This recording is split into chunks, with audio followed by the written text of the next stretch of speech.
por um rei.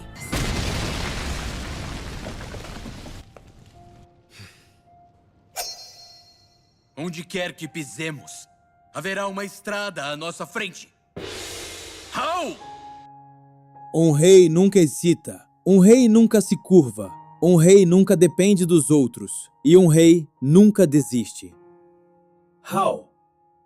Você acabou de ver uma parede se partir diante de mim. Mas entenda uma coisa. Eu não quebrei aquela parede porque ela estava no meu caminho. Eu quebrei porque ela cometeu a arrogância de achar que podia decidir onde o meu caminho terminava. Há uma diferença entre caminhar pelo mundo e permitir que o mundo desenhe seus limites. A maioria dos homens vive assim. Encostam a mão na pedra, sentem resistência e logo concluem: não era para mim. Que conclusão pequena. Uma parede não é uma sentença. É apenas uma pergunta feita aos fracos. Você vai parar aqui? E você? Quantas vezes respondeu que sim? Quantas vezes olhou para a primeira dificuldade, para a primeira humilhação, para o primeiro olhar de desprezo e transformou aquilo em fronteira? Você chama isso de realidade. Eu chamo de rendição bem vestida. Eu conheço o peso de ser condenado antes de ter voz. Conheço o ódio chegando antes do nome, antes da defesa, antes da escolha. Há pessoas que nascem recebendo bênçãos. Outras nascem como se fossem uma dívida que o mundo quer cobrar. E quando você cresce sendo culpado por dores que não criou, algo dentro de você precisa decidir. Ou você passa a vida pedindo que enxerguem sua inocência, ou se torna tão alto que até aqueles que te acusaram precisam levantar o rosto para te odiar. Eu escolhi a altura. Não porque eu não sentia. Essa é a mentira que os fracos contam sobre os fortes. Eles pensam que firmeza é ausência de ferida. Pensam que um sorriso diante da tragédia é frieza vazia. Não.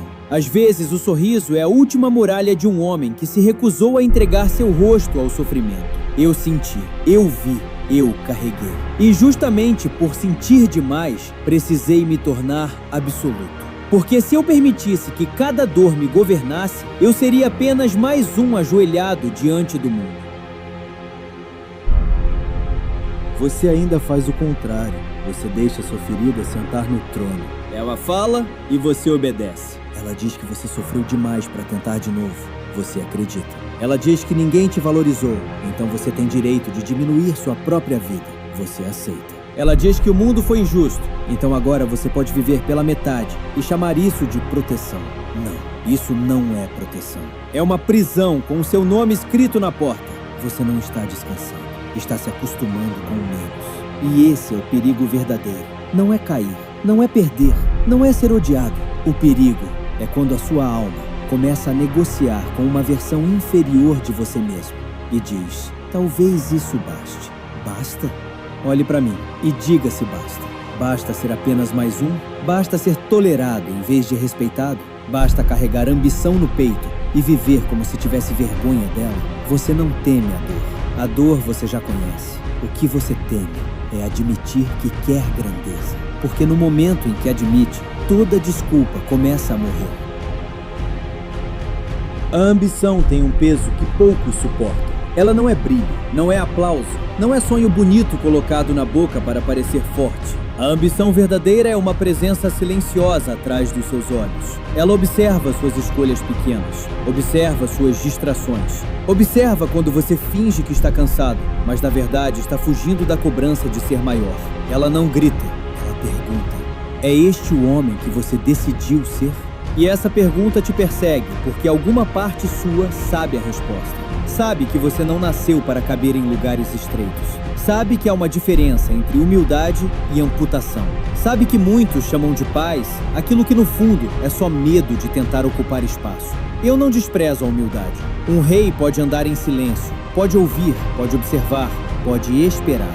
Mas um rei não apaga a própria presença para aliviar o desconforto dos medíocres. Se a sua grandeza incomoda, talvez o incômodo seja necessário.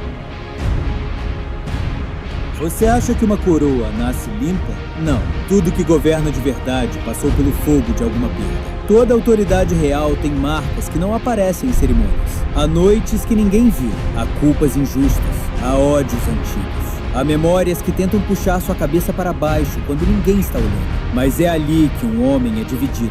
Alguns transformam a ferida em identidade, outros transformam a ferida em fundamento. A diferença parece pequena, até você ver o destino que cada um constrói. Quem transforma a ferida em identidade passa a exigir que o mundo o trate com cuidado. Quem transforma a ferida em fundamento aprende a pisar sobre ela sem negar que ela existiu. Eu não precisei fingir que não fui ferido. Eu só me recusei a viver como propriedade daquilo que me feriu. Essa é a parte que você precisa entender. Seu passado pode ter tocado sua carne, pode ter marcado sua memória, pode ter mudado sua forma de olhar para as pessoas, mas ele não tem o direito de governar seu próximo passo. Esse direito é seu.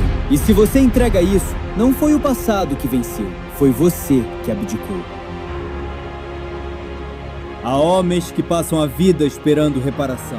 Esperam que alguém volte, explique, reconheça, peça perdão, devolva algo que foi arrancado. E enquanto esperam, envelhecem como servos diante de uma porta fechada. Eu não esperei que o mundo se tornasse justo para me levantar. Eu não esperei que o ódio se arrependesse. Eu não esperei que a dor pedisse licença. Eu olhei para tudo aquilo e dei uma função. Você me feriu? Então servirá a minha força. Você me odiou? Então será testemunha da minha ascensão. Você tentou me parar? Então será lembrado como a parede que caiu quando eu decidi caminhar. É assim que um rei enxerga o mundo. Não como um lugar que precisa ser gentil, mas como um campo onde até a tragédia deve aprender a obedecer. E agora eu olho para você, não para a sua máscara. Não para a imagem que tenta sustentar, não para a desculpa elegante que você conta aos outros. Eu olho para aquilo que ainda resiste dentro de você. Há uma parte sua que não aceita essa vida pequena. Há uma parte que sente vergonha quando você se trai. Há uma parte que fica em silêncio, mas observa cada vez que você escolhe o caminho mais baixo porque ele parece mais seguro. É com essa parte que eu estou falando. Não com o homem que quer consolo, não com o ferido que quer permissão para desistir, com o herdeiro esquecido, com aquele que ainda sente o peso invisível de uma coroa que ninguém colocou em sua cabeça, mas que mesmo assim nunca deixou de existir. Você não precisa que todos vejam. Ainda não. Primeiro, você precisa parar de fingir que não vê. Então escute meu decreto. Não transforme sua dor em altar. Não transforme sua história em corrente. Não transforme sua ambição em segredo sujo escondido dentro do peito. Você foi ferido antes de poder se defender? Então agora se defenda, vivendo de uma forma que torne impossível confundirem você com aquilo que tentaram fazer de você. Você foi culpado por coisas que não escolheu? Então escolha, a partir daqui, cada passo com tanta firmeza que o mundo entenda. Não está mais diante de uma vítima, mas de alguém que tomou posse de si.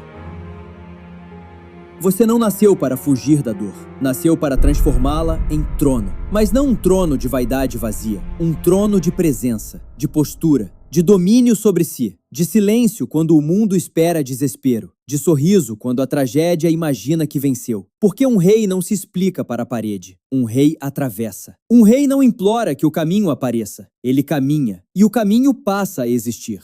Hal, levante a cabeça. A coroa nunca pertenceu aos intactos. Ela pertence aos que sangraram, sentiram tudo e ainda assim escolheram governar.